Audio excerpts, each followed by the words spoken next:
नमस्कार दोस्तों, स्वागत है आपका मेरे चैनल पे। दोस्तों, जैसा कि आप जानते हैं कि इंडिया लंबे समय से फाइटर जेट इंजन के ऊपर काम कर रहा है और उसमें हमें सफलता भी मिली और कुछ चीज़ों पर विफलता भी मिली। लेकिन अभी की बात करें तो हमारे पास एक पूरी तरह से कंप्लीट फाइटर जेट इंजन है, जिसे हम कावेरी फाइटर जेट इंजन कह सकते हैं। और वो भी दोस्तों, अगर इसके अंदर कुछ इंप्रूवमेंट की ज़रूरत है तो इसके दूसरे सेगमेंट के अंदर है। जो इसकी कोर है वो पूरी तरह से स्टेबल है और हम कह सकते हैं कि हम भी उन कंट्रीज़ के अंदर आते हैं जिनके पास में एक फाइटर जेट इंजन की कोर भी है और हमने उसके ऊपर एक कम थ्रस्ट वाला इंजन भी बना लिया है। आज इसी के ऊपर बात करेंगे। चलिए दोस्तों, शुरू करते हैं। तो दोस्तों, अभी प्रेजेंट में जो इंडिया के पास कावेरी इंजन है वो दोस्तों 46 किलो न्यूटन क्लास का थ्रस्ट देता है और ये पहले के बने इंजन से बहुत ज़्यादा स्टेबल है। इसकी परफॉर्मेंस बहुत ही सही है क्योंकि इसके अंदर कई बदलाव किए गए हैं। और इसके अंदर जो सबसे बड़ी प्रॉब्लम थी, जैसे कि टेक्निकल इशू इसके अंदर थे नॉइस से रिलेटेड, जो कि हाई थ्रोटल टेस्टिंग के दौरान था, कंबस्टन फ्लिकर थे और इसके अलावा और भी कई चीज़ों की प्रॉब्लम थी, जिसे दोस्तों न केवल फिक्स कर दिया गया है बल्कि दोस्तों कई ग्राउंड ट्रायल करके उन्हें पूरी तरह से वैलिडेट भी कर दिया गया है। और अभी दोस्तों इसका टेस्ट किया जाना है रशिया के IL-76 ट्रांसपोर्ट एयरक्राफ्ट के ऊपर। इससे पहले 2010 के अंदर इसी एयरक्राफ्ट के ऊपर हमने इसी इंजन के टेस्ट किए थे और अब लगभग 12 सालों के बाद दोबारा से इसके टेस्ट होने हैं।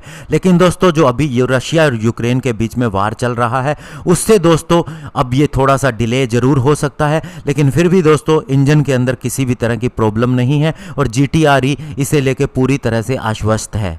और दोस्तों, GTRE के प्लान के हिसाब से चलें तो दोस्तों इसका जो इनिशियल फ्लाइट रियलाइज टेस्ट होना था वो 2024 के अंदर होना था। तो ऐसे में ये थोड़ा डिले भी हो सकता है और अगर रशिया यूक्रेन वार रुक जाता है तो ऐसे में ये अपने समय पर भी हो सकता है। लेकिन बड़ी और इम्पोर्टेंट बात ये है कि रिलायबिलिटी, सेफ्टी और एयर वर्दीनेस के हिसाब से इसके जो बाकी अदर टेस्ट किए गए हैं उनमें पूरी तरह से GTRE आश्वस्त है और पूरी परफॉर्मेंस सही पाई गई है। और दोस्तों, इसका जिस IL-76 के ऊपर टेस्ट किया जाना है उसके अंदर भी कई बदलाव करने पड़ेंगे और इसके अलावा दोस्तों उसके अंदर कई मैकेनिकल, इलेक्ट्रिकल और फ्यूल सिस्टम भी इंटीग्रेट करने पड़ेंगे। और इस इंजन के सबसे पहले टैक्सी ट्रायल भी होंगे इससे पहले कि इसकी एयर फ्लाइट हो। और दोस्तों, जब इसके टेस्ट शुरू होंगे तो IL-76 0.6 मैक की स्पीड से उड़ान भरेगा और 6000 मीटर के एल्टीट्यूड पे सबसे पहले जाएगा। वहाँ इंजन परफॉर्मेंस को चेक किया जाएगा। हर फ्लाइट 1 घंटे की होगी और कम से कम 40 से 50 ऐसी फ्लाइट प्लान की गई हैं इसके ट्रायल कंप्लीट होने से पहले। और अभी की बात करें तो DRDO और GTRE मिलके इसका नया फैन डेवलप कर चुके हैं जिसका रडार क्रॉस सेक्शन भी कम है। इसके अलावा एक नए आफ्टर बर्नर सेक्शन के ऊपर भी काम चल रहा है, जिससे दोस्तों इसकी पावर 76 किलो न्यूटन हो जाएगी। और साथ ही दोस्तों ये इंजन जो होगा पूरी तरह से हमारे जो अनमैन्ड प्लेटफॉर्म है, जैसे कि दोस्तों फ्यूचरिस्टिक अनमैन्ड फाइटर एयरक्राफ्ट, उसे पावर देने के अंदर पूरी तरह से सक्षम होगा। और अभी जो Kaveri engine 46 kilo Newton class का थ्रस्ट देता है, ये इंजन पूरी तरह से सक्षम है हमारे ओरा या फिर घातक के नाम से जाने जाने वाले अनमैन्ड कॉम्बैट एरियल व्हीकल को पावर देने के लिए, और इसी के अंदर इसका इस्तेमाल भी होगा।